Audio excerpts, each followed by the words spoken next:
ভেনেজুয়েলায় হামলা চালিয়ে দেশটির প্রেসিডেন্ট নিকোলাস মাদুরো ও ফার্স্ট লেডি সিলিয়া ফোর্সকে আটক করার পর যুক্তরাষ্ট্রের নিউ ইয়র্কে নিয়ে যাওয়া হয়েছে।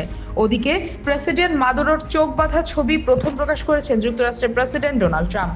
দেশটির ভেতর এই অভিযান নিয়ে গভীর উদ্বেগ প্রকাশ করেছেন জাতিসংঘের মহাসচিব অ্যান্টনিও গুতেরেস। অনলাইন বিবিসি বলছে, মাদুরো ও তার স্ত্রীকে নিউ ইয়র্ক অঙ্গরাজ্যের স্টুয়ার্ড এয়ার ন্যাশনাল গার্ড বেসে নামানো হয়েছে।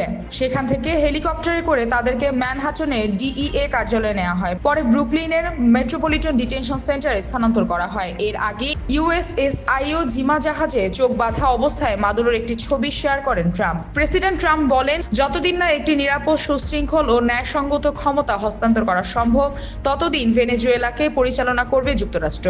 ওদিকে মাদুরোকে তুলে নেওয়ার পর ভেনেজুয়েলার রাস্তাঘাট ফাঁকা, দোকানপাট খুলেনি, অস্থির এক সময় পার করছে দেশটি। তাদের বিশ্বাস তাদের গণতান্ত্রিক ভবিষ্যৎ নিশ্চিত করতে নয়, ট্রাম্প বরং দেশটির তেল সম্পদ লুটের লক্ষ্যে এই উদ্যোগ নিয়েছে। রাষ্ট্রীয় টেলিভিশনে দেওয়া ভাষণে ভেনেজুয়েলার ভাইস প্রেসিডেন্ট ডেলসি রদ্রিগেজ বলেন, মাদুরোই দেশটির একমাত্র বৈধ প্রেসিডেন্ট। মাদুরোর বিরুদ্ধে নিউ ইয়র্কে মাদক ও অস্ত্র সংক্রান্ত অভিযোগ মামলা দায়ের করা হয়েছে।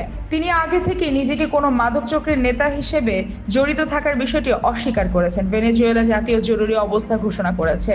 তারা যুক্তরাষ্ট্রের এই অভিযানকে অত্যন্ত গুরুতর সামরিক আগ্রাসন হিসেবে নিন্দা জানিয়েছে। বিবিসি লিখেছে, হামলার পরে রাজধানী কারাকাসের রাস্তা ফাঁকা, দোকানের সামনে লম্বা লাইন, তবে কোথাও প্রতিবাদ সমাবেশ হয়নি।